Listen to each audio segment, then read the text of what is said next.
Welcome back to Martins and More. My name's Maury Rutch. And I'm Spoon Phillips. And I love a good sequel. How you doing today, Spoon? I'm doing great. Yes, I'm looking forward to this sequel very much. We had a good time last time talking about various myths and legends and doing some busting of same. So if you're like me, you might find that there are some movies where the sequel is actually better than the original. Examples might be The Godfather Part 2, Airplane Part 2, Popular Guitar Myths Debunked Part 2. What's your favorite sequel, if you don't mind my asking? Oh, that's a fascinating question. Because I thought the second Star Wars was too much of a bridge movie. Looked like it was going to be really good, and then it, just didn't hold up. I thought second Blade Runner, though that was a very late sequel, I thought that held up, though I won't say it was as good as the original. So that's a really interesting question. I guess I will have to go with Son of Frankenstein, with Basil Rathbone as Victor Frankenstein and Bela Lugosi as Igor. And a lot of people who may not have seen that movie may not know that Mel Brooks' Young Frankenstein is literally a scene-by-scene parody of that movie, down to the characters and the locations and all that. So check it out. And I don't want to go too far off the rails, but I grew up in the 70s, and I have to ask you, do you mean the second Star Wars as in Empire Strikes Back? Yes, Empire Strikes Back. The original Star Wars. Yeah. So that wasn't technically 2, that was 5? Yes, but they certainly didn't call it that back then. So right. Well, I don't want to start this on a bad foot, but you've insulted my favorite Star Wars movie. Let's begin the podcast and turn the page. I'm sorry, I meant Star Trek. Well, speaking of sequels, we have a really good show for you today because the last one worked and we didn't finish it. This is the topic for conversation: Popular Guitar Myths Debunked, Part 2. Last week, we got into a good discussion about certain things that are out there, and I don't want to just say on the internet because these myths are older than that, but there are a lot of things out there that some people take as truths. Some of those things you might find Spoon and Maury agree they are truths, and others will be heartfeltly debunked. And I'm going to start today's topic on one of my favorites: true or false, myth or busted, the Martin 0028 Eric Clapton is an inconsistent model. Hey-o! Well, I'm going to say that's false. I'd say that's a myth that's busted. I've heard this here and there myself. I really think they're certainly not any more inconsistent than any other Martin model, and I don't find the Martin models inconsistent at all. Though I will say I believe they are more consistent guitar by guitar within a given model today than they may have been back when the Eric Clapton models first came out. But, and maybe not. Maybe I'm just, so impressed with the modern Martins today that I just feel like they're making them more consistent than they ever did before. What is your take on the Eric Clapton, the 0028 EC, and its place in folklore about them being inconsistent? You and I already know this, but our listeners might not. Spoon and I got to meet on the unofficial Martin Guitar Forum back in 2000, I want to say 2002, late 2001, before we got to meet in person at that very famous now first NASFest or Martin Fest. And if you could picture it, the year is 2001, 2002. Ever since then, from 2002, probably up until a few months ago, and if I went to the computer right now, I could probably find it, it just feels like that specific model got so much notoriety as it would be the one subject if somebody posted saying, I played a couple of 0028 Eric Claptons at my local store. Man, they sounded so wildly different. I would never buy one of those sight unseen. That specific model is so hot and cold. If you play 4 or 5 of them, none of them sound like each other. And I don't know why it's only that model, but it seems like that specific guitar caught on like wildfire. And over the months and years, that sort of story, for some reason, followed the 0028 Clapton. It didn't seem to be easy to find a lot of people talking about any Martin guitar, but that specific guitar kind of got branded that way. And I'm probably exaggerating it just a bit, no pun intended, because that's the name of this story. I do really think that if you do a search for 0028 Eric Clapton, inconsistent ? You're going to find more hits on Google and all the search engines than you'll find anywhere else. And it just really, it breaks my heart a little bit, because if we have 3 D18s here today at Maury's Music, you know, a couple of Eric Claptons, a Clapton Sunburst, 2 OM28s, I certainly totally disagree with that thinking, but I'm in the minority. I bet you'll find more people disagree with Maury and Spoon on this one than agree. So this is a very, very strong myth to come out of the gate with on the sequel episode for this project, but I really do think the 0028 Eric Clapton wrongfully gets a bad rap, and I'm going to call this a myth that's busted. Well, yes, I think I wonder scientifically if that's what you said is true in terms of looking it up. I wonder if you look up teen, if you're still, you know, if teen's inconsistent, you're going to probably still get a lot of hits. I think the Clapton reputation goes back even before this century. They came out in the late 1990s. It was the first signature model, artist signature model that actually was a model. They did some, you know, they did like the Perry Bechtel OM28 as part of, you know, a very limited edition prior to that. But the Clapton, and they did the limited edition Clapton that was in style 42. That was the original limited edition that, you know, based on the MTV Unplugged performance that really kicked off all this stuff. I think that model, because it was different than anything else Martin was doing at the time, it had the V-neck, it had a herringbone rosette, which actually came from old style 21, but had the diamonds and squares fingerboard markers and scallop bracing, and so it was being touted as a very special guitar, maybe better than what was the standard models were able to offer at that time. So I think there was a lot of people on the internet saying, well, I went and played one and I didn't like it. And, you know, you get those kind of people all over the place. And so I think it got some bad, what we might today consider Yelp reviews from Yelpers, yelping about their, you know, being contrary to what the flow that was going out there. So I think it got an undeserved reputation, possibly because people would go to find it expecting too much or having an idealized, you know, image in their head of what they were going to see and play and hear compared to other Martin guitars. So I think you got it. So many people saying it was wonderful and so many people saying, I found it disappointing, that was inconsistent. The reviews were inconsistent. I don't know if there were really that many people who said, I played 3 of them in one shop and they're really inconsistent. Not that that doesn't happen, but I think the whole thing is a myth. I think it got blown very out of proportion and it became self-perpetuating based on hearsay of what people remember hearing and reading and all that. So I'm totally blowing it out. I say it's completely debunked as far as I'm concerned, and would encourage people to go play multiple Claptons if you can find them and see for yourself. Very good. Next topic. Martins are hard to play. They have high action. Do you remember that one? Of course I remember that one because I'm even older than you are. But I would say again, this is more folklore, because a lot of people who are your age and a little younger,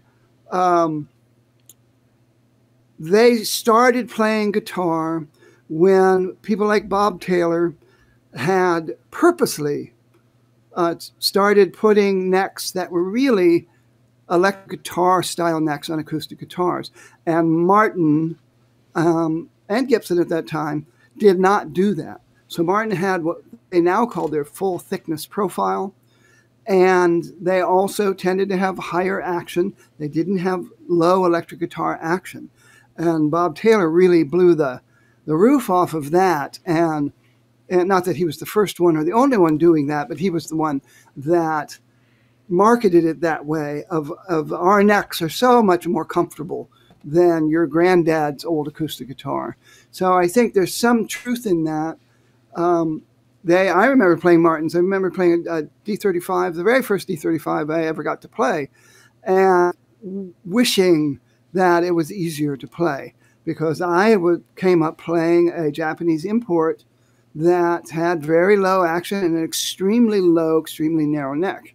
So yeah, it was Martins were a handful. So I was saying that I think the story and the reputation is actually true, but that reputation has greatly outlived the practicality of it, because once Chris Martin got a hold of the reins and converted things to the low profile, and I think Martins are, particularly today, I think Martins are strung too low.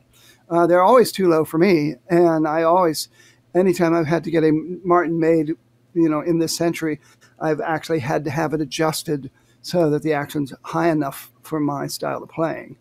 So what about you? Do you remember when you first got into guitars? Do you remember Martins feeling any different than other guitars?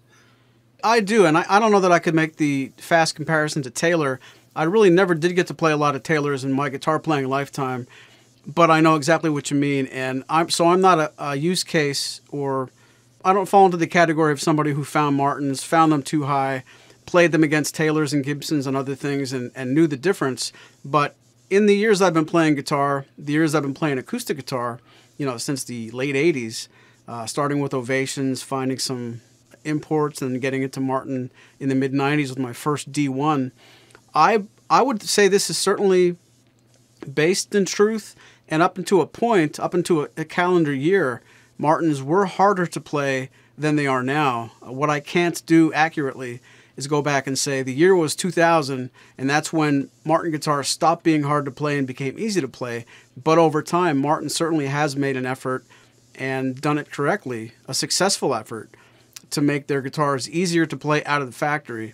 And that whole notion of Martin sets their guitars up high for bluegrassers, and they expect that you're going to be able to make an adjustment with the action, but it's so much easier to lower the action later than raise it. That's still true, so I don't want to debunk this whole thing. Martin still knows that if you're going to have to make an action adjustment, it's so much easier to buy a guitar, take the saddle out, sand it down, put it back in, your action has been lowered, than to say this action is too low, like Spoon was saying, now I've got to buy another saddle or a shim. But the entire landscape of Martins has come down, like the height of the strings on a Martin guitar over the years. We're taping this in 2023. It's a lot easier than it used to be. So I would say I probably noticed more of a shift even before the Reimagined. I would say 2005, 2006, if I'm remembering right, in 2006, around that time, Martin came out with the dual action two-way truss rod, and it's probably around that time that I'm remembering it, so I'm not going to state that as a date, but I'll say the early 2000s, mid-2000s, going forward. Ever since then, even if they're not as low as a Taylor, which I'm not sure of in 2023, they're not, quote-unquote, high action, hard to play anymore. And like you said, sometimes we'll go to the Martin factory, do some demo videos on the fly, and they'll give us the museum for the day. They'll give us guitars, but they won't give us somebody on a setup bench and saying, what can I do for you with setup? Let me just tailor it for you. There are some guitars both you and I have recorded on video where we catch ourselves playing carefully because they are set up very low. So technically, in this day and age, are Martins hard to play with high action? I'll say no, but it really depends where you find them, and I'll say that they used to be. So it's not, I won't say this is completely busted, but there's like a half and half situation. Well, you're not going back far enough as far as I'm concerned, because you have to remember that Martin didn't have an adjustable truss rod at all for a very long time. So they would start with higher saddles, so people had years and years of being able to adjust it. And also they came with a limited lifetime warranty that gets you free neck resets. And so, which everybody knows can cost hundreds of dollars. And they don't do that anymore. They don't give you an entire unlimited neck resets from the, like if you bought your guitar in 1950, they've kind of retired that, and you have a limited warranty about that.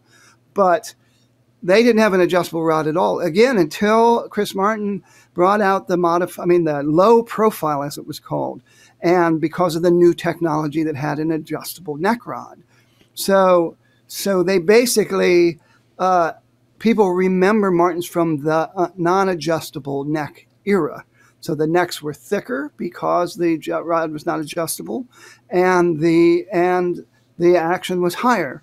When you came out with a low profile, that changed some. But it is ironic when I mentioned Taylor that Taylor started out being very electric guitar neck-like, and that was a big selling point for them. And the two have kind of switched places over the years. Around the turn of the century and just after that, Taylor had started change their neck shape to have a little more mass on it and to be more like an acoustic guitar. And Martin went the opposite direction with the modified low oval and the performance artist profile. And so I'd say they might be more similar now than they ever were in the past. I think because both of them realize they're it's a big market out there and they want to appeal to as many players as possible. But absolutely, today with the high performance neck that Martin has and the plucking where they go in with this robot that absolutely makes the fret heights absolutely perfect for that super low action. And I don't think it's almost like they're from different planets. So the legend of Martins being hard to play goes back to a previous era when lots of builders were starting to use bolt-on necks and starting to make them easily adjustable so they could have really low action. And Martin was still using basically the same neck they were using in the 1950s. And so a lot of people still remember those days. So I'll say, like they say on whatever that myth-busting website is out there about news stories, I will say that this is partially true, as you said, but it's only partially true because of depending on how far back you go into time. Well, I'll mention one other thing, too. The V-neck, like you have on your OM, the vintage series necks, there were a lot of people who said, I would have loved to have bought a D18V, but I can't play those V-necks. They're too uncomfortable. And the modern D18 is almost absolutely identical to the old D18V, except it's got the modern neck, but it has the forward-shifted scallop bracing and the pre-war looks and all that stuff. So they essentially got rid of those V-necks because too many people complained about them. And now everything from the 0018 to the HD28 basically has the specs of the old vintage series instruments, except they have a nice, low, comfortable, modern neck. So myth busted. Let's move on. Okay, myth number 3. All the myths begin with Maury. False. There's some Spoon has to bring to the program. I know last week we talked about, you said a lot of your onemans.com, that's one man's with a Z. You've got some readers that like to send you some flavorful emails. Can you find any myths from that website that you could share with us? And did I spell it right? You did spell it right. Yes, I actually did provide Maury with some so-called myths that I had gleaned from people who have written me over the years. So here's the first one. Scallop bracing sounds better than non-scallop bracing. Myth or not? True. What's your next question? True. No, wait a second. Let's see about this. So why is it true? I don't have to say why. I just know that it is. Okay, fair enough. Well, I have to say, I did not believe that for many years. I remember very clearly going into a big music store in New York City on 48th Street back when that was lined with big music stores, and the Martin rep or / clinician person was there. I'm not going to mention who it is. And they were there with a top showing scallop bracing and showing straight bracing. And they were, touting the virtues of scallop bracing. And I owned a D18 and a D28, which in those days did not have scallop bracing, because I actually preferred the sound of non-scallop bracing. So I'm going to say it's a myth because, again, like we mentioned with some other things in the previous program, it's too much a matter of personal taste. And I'm not saying that you wouldn't find a majority of people that would listen to Maury or Spoon play a guitar and say, I like the sound of that one better, and have it be the one with scallop bracing, but not everybody. And I know some people buy a D28 because they're already at the absolute limit of their budget, or if not already over it, so they're not going to go a little bit higher for the scallop bracing you get on an HD28. But I still see my old year 2000 D28 regularly because I still perform with the guy who owns it, and I still love the sound out of it. So I'm going to say it's not true that they are different, and there's much to be said for non-scallop bracing, but that the extra resonance you get from scallop bracing and that ethereal wavering glow, that gets amplified because of it, compared to the very fundamental note-based voice of non-scallop bracing, that scallop bracing is a very seductive sound. And now all of my guitars have scallop bracing. So that doesn't mean but I'm still not going to say it's better, it's different, and it's a difference that I like. Well, that sounded so thoughtful that I should probably reverse course. And most of you guys listening to this program, if you're listening to season... Nope, too late. What? Nope, too late. Too late. Nope. That ship has sailed, folks. If you're still listening to this program after all these episodes, you know how I like to raise the flag for scallop bracing. I like to raise the flag for rosewood versus mahogany. I really am mostly kidding. And if I could have one quick opportunity to reverse course just a little bit, I'll tell you the truth. In playing all the guitars I get to examine here at Maury's Music over the years, I really seriously have discovered what some people could like in certain applications about straight bracing. Having bracing that's not scalloped at all seriously has an influence, to my ears most of the time, in a single note definition and punch. And if I'm going to be strumming an HD28 for rhythm like I do a lot, most of the playing I do is rhythm when it's not fingerstyle. What I could admit is when you go into a lead or play single note defined things on an acoustic guitar, if the bracing is scalloped, heaven forbid if it's scalloped and shifted forward, and you have a big cavernous rosewood sides, the mid-range can get scooped a bit. And what I love about the sound of a guitar when I'm trying to be rhythmic, when I want to play single notes, compare that to a D28, for example, or a D35, having straight bracing, the big roundness that you lose with the subwoofer low end, it all gets basically traded for a very, very strong and punchy mid-range voice that lets the single note lines jump out of the front of the guitar. So I love to have some fun at everyone's expense, and I will admit my guitars are all scallop braced as well, but I am not anti non-scallop bracing. So this certainly is a myth. I'm glad we both got to talk about it on a microphone where people can study what we're saying. And I deserve some flames in the chat. If you're watching this on the YouTube version, you're allowed to punch me in the face a little bit in the comments. I can take it. And with those last comments, I would almost deserve it. But yeah, scallop bracing is my favorite, but scallop bracing is better. I have to say that's a myth. Too late. It's too late to go back now. Too late.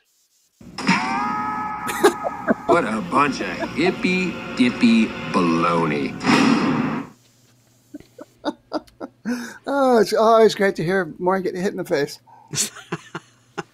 Okay, let's get off of this subject. Give us another myth from the onemans.com mailbag. Okay. Well, everybody knows that higher grade wood at Martin guitars sounds better than lower grade wood. Myth or busted?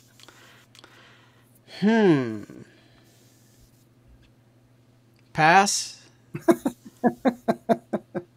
Well, of course, Martin will tell everybody that grading has absolutely nothing to do with tone. That's entirely visual.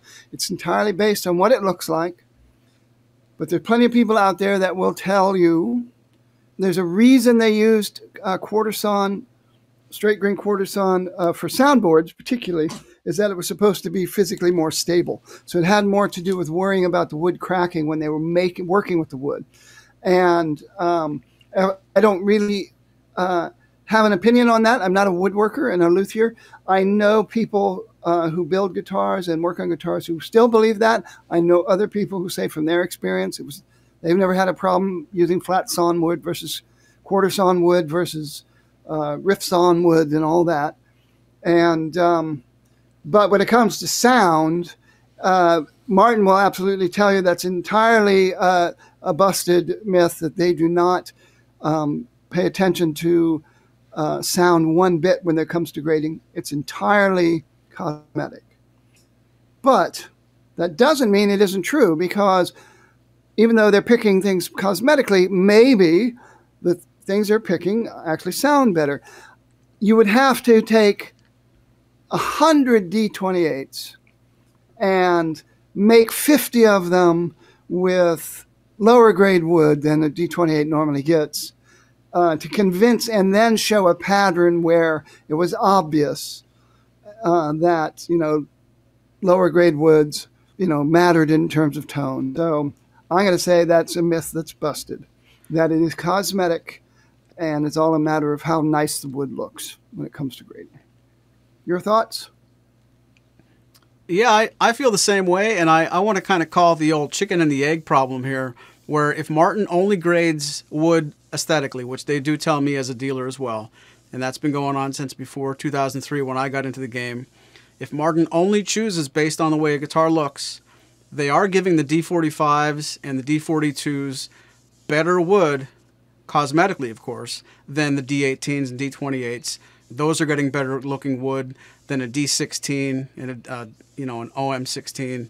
So we have all these D45s, all these D41s that sound amazing, but they didn't pick the wood because it sounded better. But the guitars that Martin built that I think sound better all have the better looking wood. So are we in a circle, or is it simply just a matter of if they would have taken 1 month and said, you know what, we're going to play a prank on everybody on the production floor, put all the 45 and 42 style wood on the Road Series and give something like the Road Series Dreadnoughts guitar tops that should be on D45s. Until they do that, not only is there no way to prove we're right or wrong, but they're basically proving that we'll never be able to prove it. So I do think it's a myth.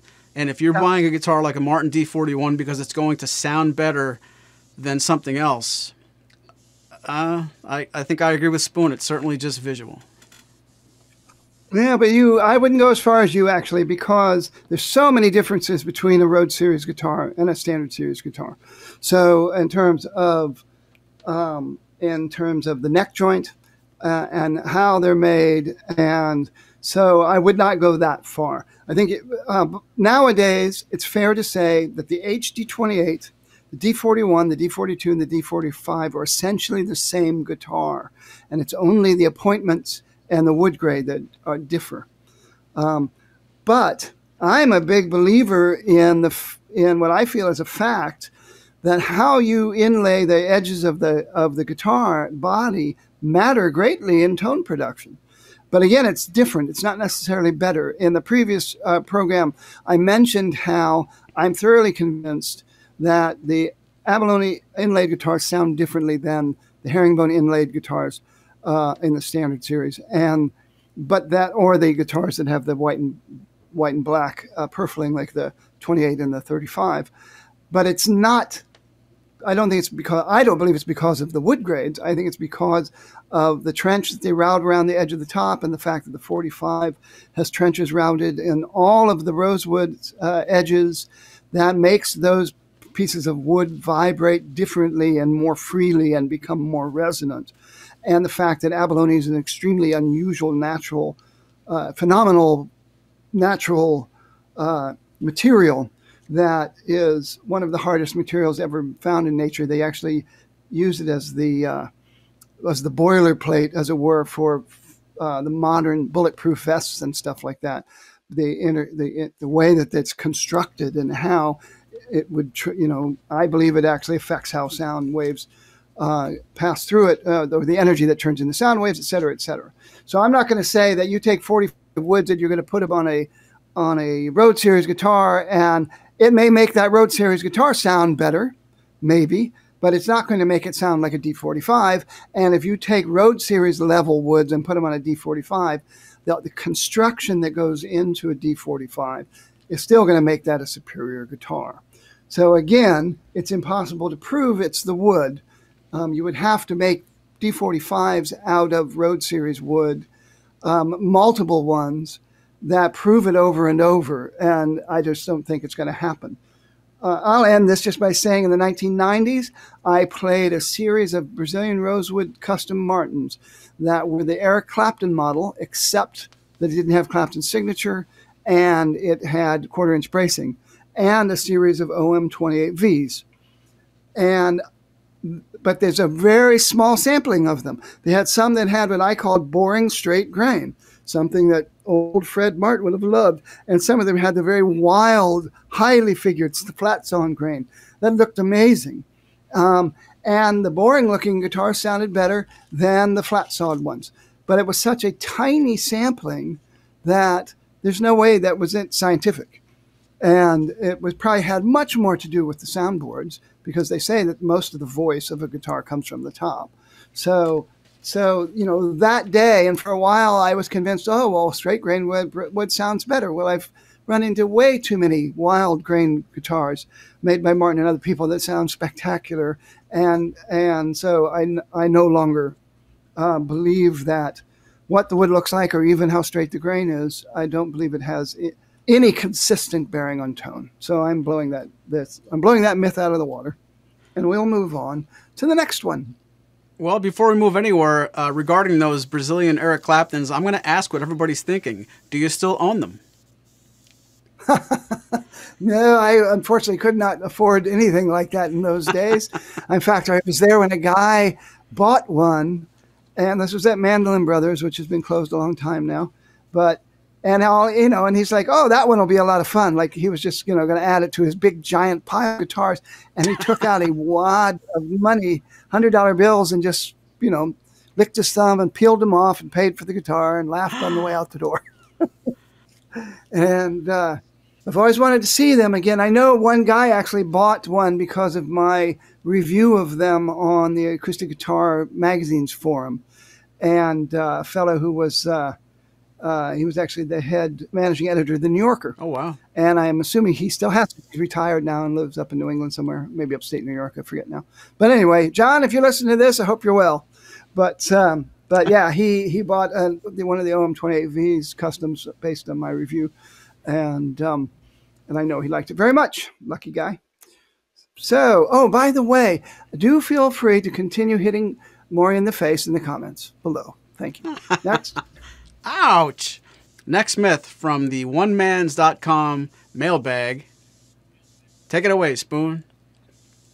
Adding an undersaddle pickup is going to ruin your unplugged acoustic tone. Myth, legend, nonsense, or is it true? Ooh, this is a sticky subject, and I'm going to name drop somebody I didn't get to meet enough times to call him my friend, but I'd hoped to over the years. I got to meet the late, great Rick Turner at a couple of NAMM shows, and he was famous for a lot of work with the Renaissance guitars, the Lindsey Buckingham Model 1, I think it was called.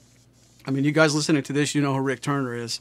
But Rick said in the pamphlet and the installation guide to one of his pickups, it might have been the Wavelength, that installation process includes taking the saddle out, and you got to put the undersaddle element under the saddle. That's why it's called that. And he said something to the effect, I'm paraphrasing, but it was like, if you think doing this is going to make your guitar sound differently acoustically, it will. And I read that a couple of times, and I thought, if you're thinking that it might happen, you're already a goner. If it's in your mind, if it's in the back of your mind that maybe I'm sacrificing the beautiful vibration, picture how this works. If the strings vibrate the saddle on an acoustic guitar that does not have any electronics, the strings set the saddle in motion, the saddle sets the bridge in motion, the bridge sets the top in motion, the entire top is where everything happens, and then of course the bridge plate underneath. When you take something mechanical, whether it's a really, really rigid piece or a braided piece, depending on the brand, Fishman, LR Bags, D-Tar, you can basically make an argument further past this. If the undersaddle element is rigid or soft, you're interrupting what normally happens between the strings, setting the saddle in motion that just completely couples itself in the bridge. If you interrupt that, something has to be changing. Now, this is an argument that could take 5 podcast episodes by itself with still no real resolution, so I'm not going to waste that kind of time. But if you take the attitude that So many guitars have pickups in them. Barely anyone, when I say this, it just seems like if there are a million guitars that have electronics, there aren't a million people crying about what a mistake this was. My guitar doesn't sound the same anymore. I think the overwhelming majority of people who buy acoustic electric guitars that have undersaddle elements interrupting the saddle and the bridge either don't know there's a difference, would never believe there could be a difference, etc. So I think it's the very, very small minority of very savvy players who might want to watch for every little thing they could change and think this could be problematic. I'll cut to the chase and save you guys hours and hours of maybe, maybe not. I don't believe there's a big enough difference for most people's hearing to notice.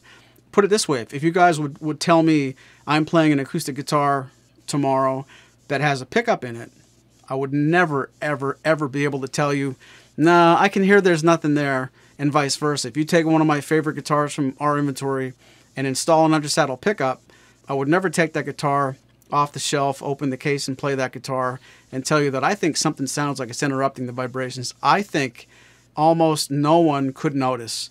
It doesn't mean that nobody does. And if you're a player out there that can tell the difference, I'm not calling you a liar. I'm not calling this busted. But I'm taking this as far as you can towards busted and saying just about, because I don't think you can tell. Well, Luigi Pirandello wrote a play. I don't speak Italian, so the translation, it's either translated as right you are if you think you are, or it's sometimes translated as it is so if you think so. So that goes back to what you said, that it's very easy to convince ourselves of things.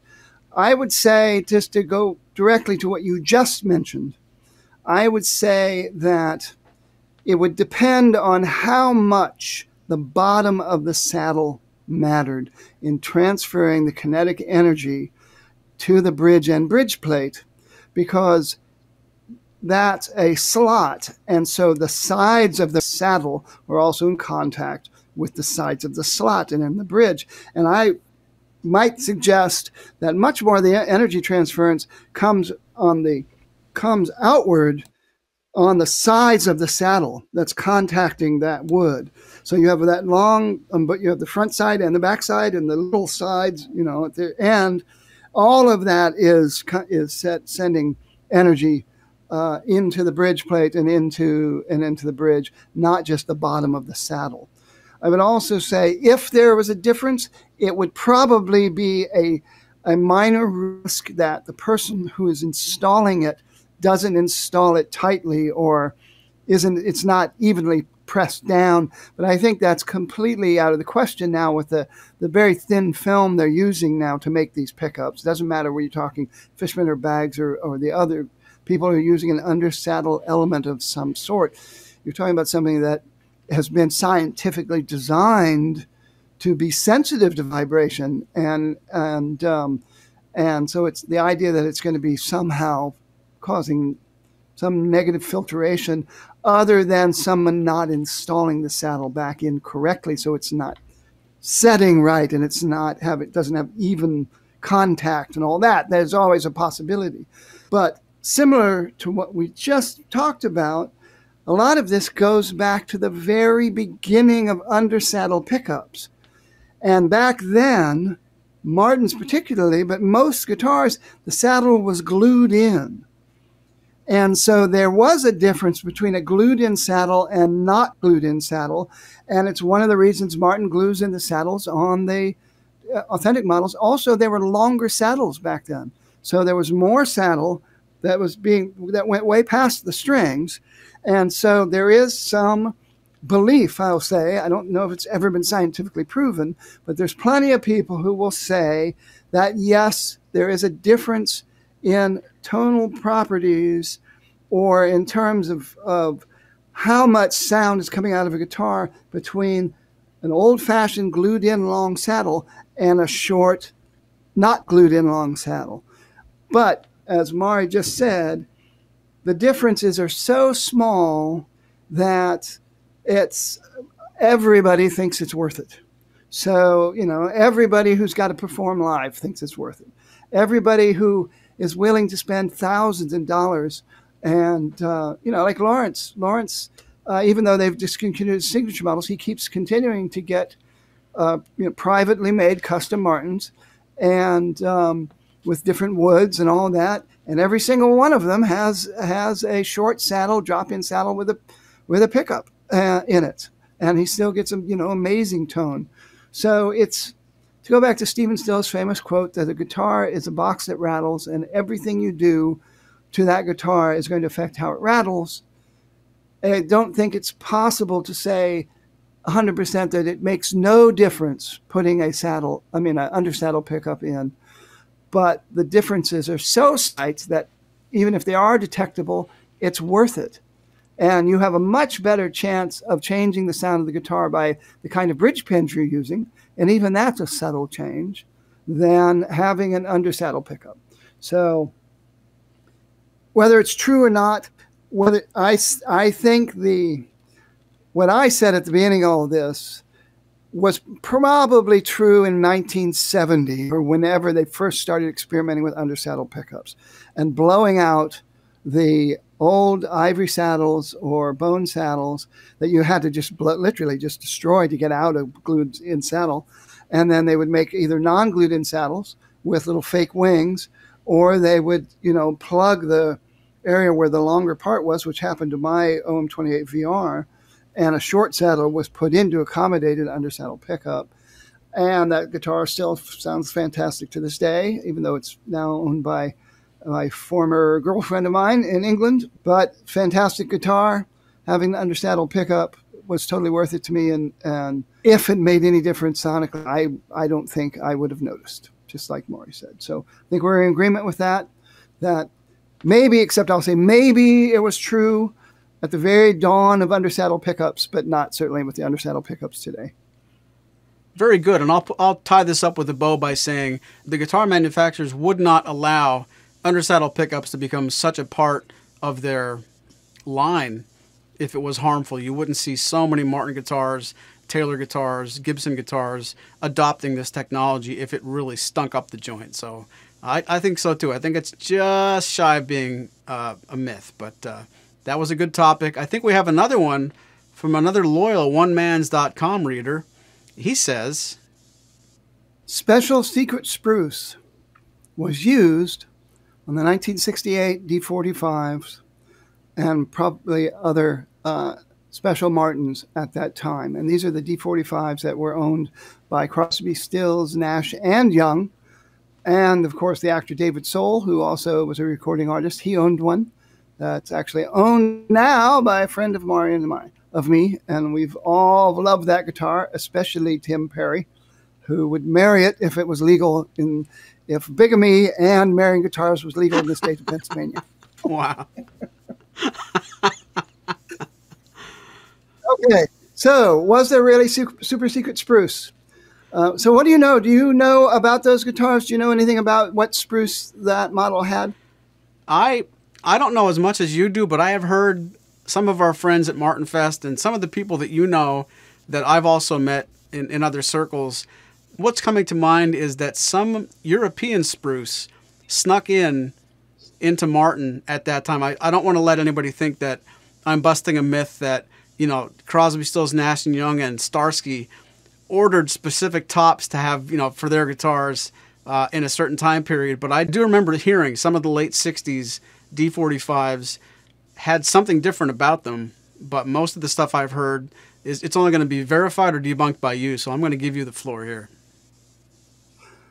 Well, this is a fascinating story. And actually, the initial query about this was really just asking about the spruce on those guitars. I actually inserted this super secret spruce because I now believe I'm not starting a conspiracy theory, but I'm going to promote one, that it really was super secret spruce. Now, those guitars, the D45 is, if you've seen Maury's D45, you'll know how beautiful and wonderful it is. The D45 was discontinued in 1942 as World War II was getting seriously underway, and austerity was setting in, both in terms of the mood of the country, but because a great deal of materials that Martin had used since 1833, primarily the colorful inlay, wooden inlays and stuff like that, purfling, came from Germany and was no longer available, and they were running out of it. That's why the herringbone went away, herringbone trim, for example, and the diamonds and squares, fretboard markers and things like that were kind of tied up with all that. And the pearly Martins, the 42s and the style 40 and style 45 were discontinued, and Martin was no longer going to use abalone inlay. So they finally were going to bring them back, and in 1968, they started making the D45, and they hired a fellow named Mike Longworth to come up from Nashville, Tennessee, because he was the main guy in the country for taking post-production Martins and inlaying them with fancy pearl to make them look like D45s or 42s or similar. A lot of the designs he did for some of the big music stars had their names on the fingerboards and all that.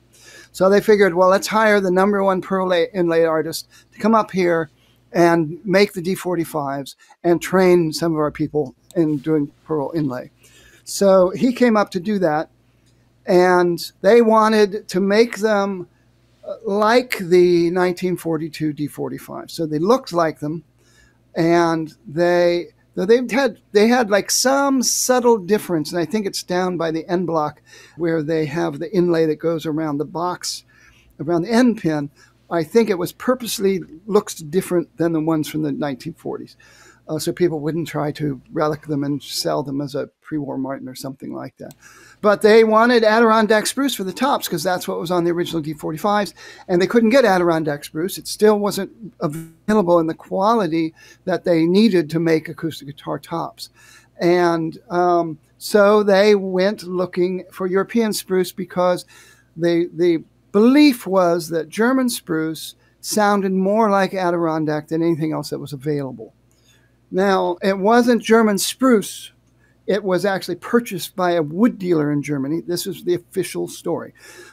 Purchased by a wood dealer in Germany. So it was probably Swiss spruce, possibly Italian, but it was alpine spruce, what they now call European spruce at Martin. And whether it was the high altitude Swiss moon spruce or came from the valley in Italy where Stradivari got his, where the Stradivarius cello and violins got their tops and all that. There are all those kind of rumors going around. But it wasn't German spruce because, just like in America, the grade of the altitudes where those trees were, they had all been wiped out for their own war production. And a lot of people may not know that Adirondack spruce was virtually wiped out in terms of the right size trees that had the right grain that were used, they would have used for guitar tops, because the cross-grain stiffness made it perfect for making glider planes, of which they made by the millions to bring in supplies and men into war zones. And the Germans basically did the same thing with their spruce of the same quality and grade. So they said it was German spruce, but the story was they just call it German spruce because there was an old association with German spruce before the war for making musical instruments, and because it was bought by a German dealer and they have no idea what country of origin it really was. Well, in this century, it has come out, and here's the conspiracy theory idea. It came out that there was a certain person in New York City that had actually traveled to East Germany behind the Iron Curtain in the 1960s and got out an enormous quantity of real German spruce of top instrument grade, and that it was for sale in New York City around 1968. And I know somebody who helped collaborate in an article about this. There were photos of the actual lumber yards and the lumberjack camps where this stuff was being felled and was being harvested. Now, at that time, it would have been highly illegal and a federal offense for that wood to have been brought to the United States and sold in the United States. So there is speculation, though I've never mentioned this to anyone at Martin, the speculation, the idea that this could have come here and gotten into the American black market without people at Martin knowing about it is pretty small. So there is now a belief that the spruce that was used in the 1968 D45s was in fact real German spruce of top quality that came from East Germany, communist-controlled East Germany, and was illegally smuggled out of East Germany and illegally smuggled into the United States and illegally somehow made its way into wood dealers, and that some of it ended up at C.F. Martin and Company. I think it's a fascinating story. I kind of hope it's true because I like spy novels and stuff like that. But in any case, it is really good, top quality European spruce, no doubt about it. That makes it different than all the other D45s that came after it because they all have either Sitka or Adirondack spruce or now Lutz spruce is going to be used on some of them. So fascinating story. So super secret spruce on the 1968 D45s owned by some of our favorite musicians. Ooh. That was awesome. I can't bust that as hard as I try. Well, here's another myth. This podcast has no time limit and we can go on forever. I'd say that's actually going to be a bust, unfortunately. I think we only have time for one more myth, but it's a good one. It comes again from another loyal reader of onemans.com. If you have not gotten all the hints yet, let me give it to you straight. Go check out onemans.com after this podcast is over and make yourself into a loyal reader as well. You will not regret it. It's going to be a good time. I go there all the time. Most of the time, because Spoon says, hey, check this out. Does this look right on your computer? But I stay there and read stuff, so it's lots of fun. But we have time for one more myth. I want to thank you again, Spoon, for all you do here, all of your time, all of your busting. The last myth we're going to talk about today, forward-shifted braces sound better than rear-shifted braces. Well, you're talking to the wrong guy because I'm a huge fan of rear-shifted bracing. So I'm not going to say it's true. Again, it's a personal preference thing. But let me ask you first. You give me your lowdown of forward-shifted bracing and why you like them so much. And then can you say any reasons about anything about them that you don't like or that you feel is that why some people might not like forward-shifted bracing? Well, I'll try and do this by bringing an analogy talking about electric guitars. But if this doesn't help, it just means you don't play a Stratocaster. But when I hear rear-shifted bracing versus traditional X-series bracing, where it's not shifted forward or backward, but maybe centered, although nobody calls it that, and then you have forward-shifted, an oversimplification of an answer would be that regular X bracing sounds regular. It doesn't have an emphasis on distinct single notes, and it's not necessarily a bass bump, and it's not necessarily lacking bass or increasing the upper mid-range or the trebles. When you shift the bracing forward, they call it forward-shifted bracing. It goes closer to the fingerboard, I should say closer to the sound hole. That's going to increase the bass response. But like anything else, if you take a stereo equalizer and you have frequencies you can play with in the bass register, in the mid-range, in the treble, you can't increase something without incidentally decreasing the others. So some people might say, turn up the bass. That sounds better. Turn up the mid-range a little bit. No, not turn up the treble. That's better. Well, now you've done nothing. You haven't increased the bass or the mid-range or the treble. You've basically brought up everything. You increased the volume, so maybe that's good. But I think forward-shifted bracing sounds bassier. Rear-shifted bracing, it's cliche to say it sounds treblier or brighter, but what it does to me is it sounds more focused. And maybe the fact that forward-shifted bracing sounds bassier, it's because there's a looseness, there's more vibration happening south of the bridge from like the area of the top where the bridge is towards the end pin. Less of that has bracing now, less of that is supported. So there's a loose, bassy feel and sound to forward-shifted bracing, and there's an opposite effect with rear-shifted bracing being tighter. It sounds a little bit choked. And what that does, it might not be increasing mid-range and treble, but it's decreasing that loose subwoofer, go wherever you want bass response, and everything sounds like it has more focus. And in most guitar shapes, if you're increasing a focus sound, the bass is no longer winning at every twist and turn. It's basically in a pocket where it's more in control. It's more polite maybe, and I'm probably not helping, but I think rear shifted bracing removes the big false subwoofer bass and looseness you get from forward shifted. And that's a real, have to say it in, under 60 seconds answer. But that's how I think about that. Is there any merit to what I mean?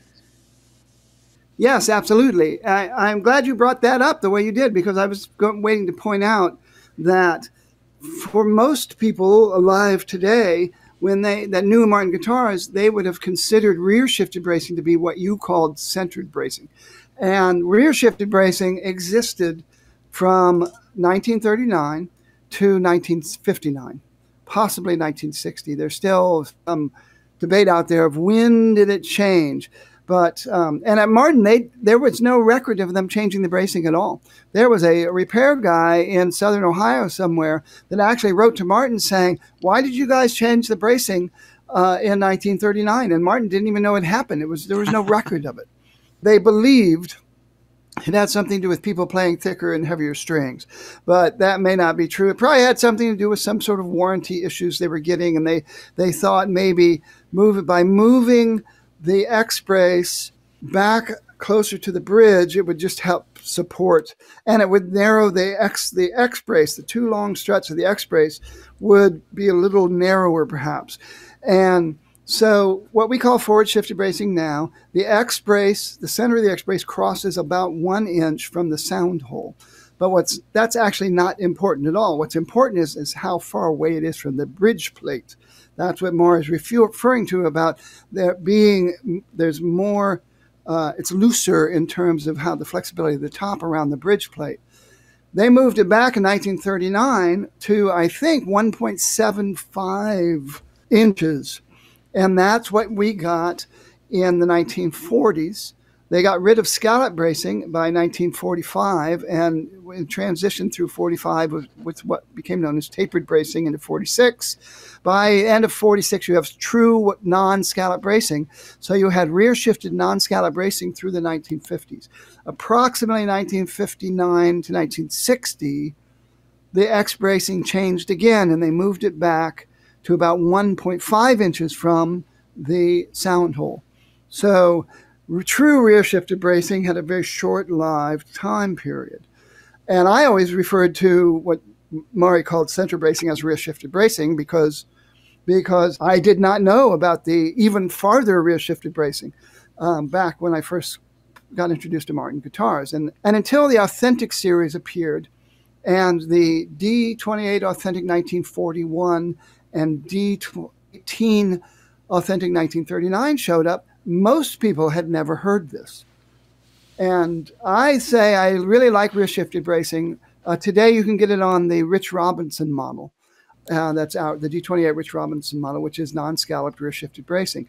You get marvelous articulation to the top notes and to the fundamental notes. And they're big. They're like telephone pole sized notes, but there isn't a lot of wallowing undertone, isn't like swaying around this way and that. You don't get the natural reverb that you get from forward shifted scallop bracing. And, some of that stuff comes from scallop bracing. Some of it comes from forward shifted bracing, but rear shifted bracing, get really great articulation, and you get more resonance out of the scalloped version that you got on those Authentic models. So I'm a big fan of them, and I have to say that first year the Authentics came out, and I got to play all of them. I got to play, sometimes I get to play the Authentic models before they come out when they're still working on them. But that original year, my favorite one was the D28 Authentic 1941 with the rear shifted bracing. But what do I know? It was the first one retired, and so my opinion is, as Pirandello put it in 1917 or 16, wherever he wrote that play, it's true if I think it's true, and to me that was the best sounding Authentic, and it was the first one retired. So obviously, the vast majority of people really like forward shifted bracing. And most of those people really liked scalloped forward shifted bracing. As I've said before, it's a very seductive sound, being enveloped and just overwhelmed by that wonderful, rich, bassy resonance. and those very lush high harmonics weaving all over the place and all that, and the resonance and all that. Very seductive.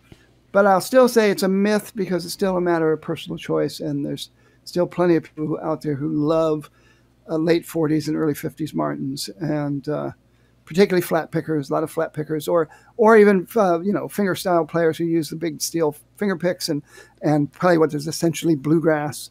Those kind of guitars seem to be very popular with those kind of players because they're playing so fast and they like having that definition typewriter bang bang bang bang definition notes. And to each their own. By the way, those 1968 D45s have straight braces.